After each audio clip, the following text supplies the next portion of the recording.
All right.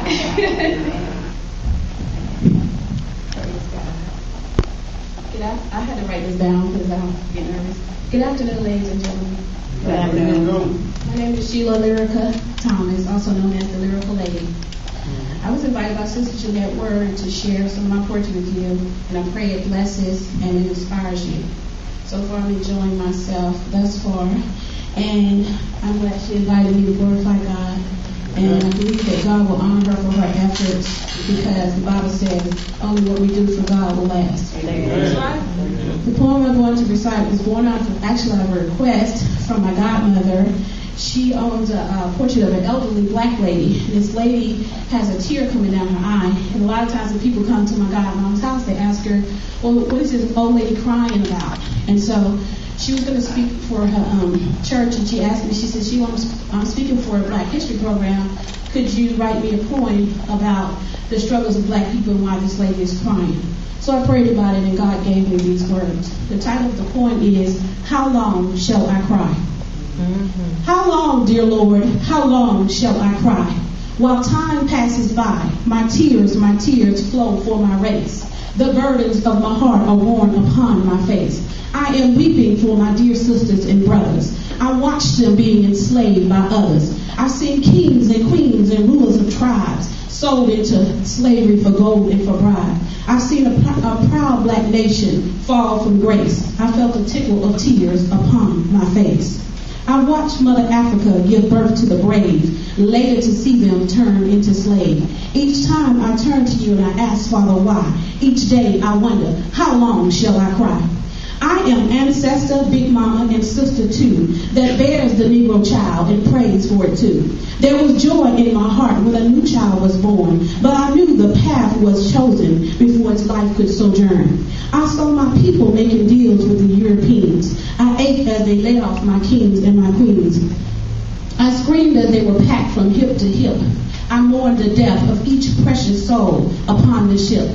I saw how they stumbled onto a foreign land. I felt the sting of the whip on the flesh of each man. I saw how they were beaten because they didn't understand. I cried when they labored and toiled the harsh land.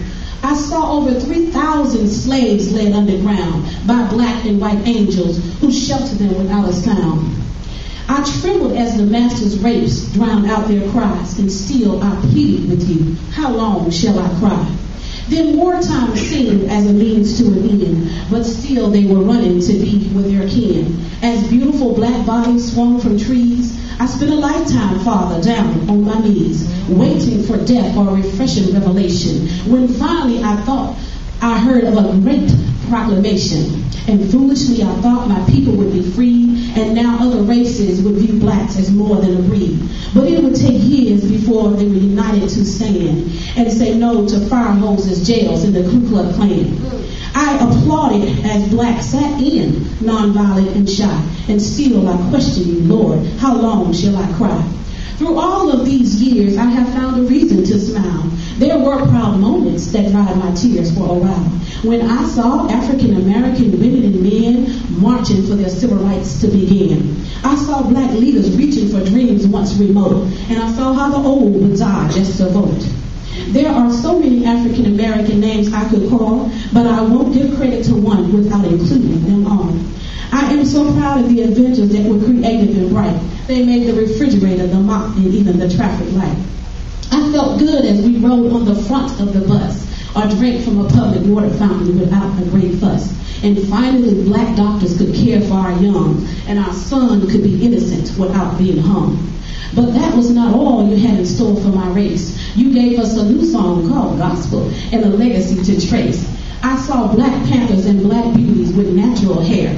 These were the symbols that I saw of us everywhere. Their perseverance to have what was once regal led us to better education so that blacks could be equal. Then I saw us sitting in Congress and on the Supreme Court. Now surely I thought my crime would become short. But as I was rejoicing to see whites and blacks working together, my tears flowed heavily as brothers killed brothers. Today the new enemies are drugs and drive-bys. These are the things that cause me to cry. I see a lost generation like a dog with no guide. They don't strive for that excellence or have that old black pride. The innocent are suffering along with the bad.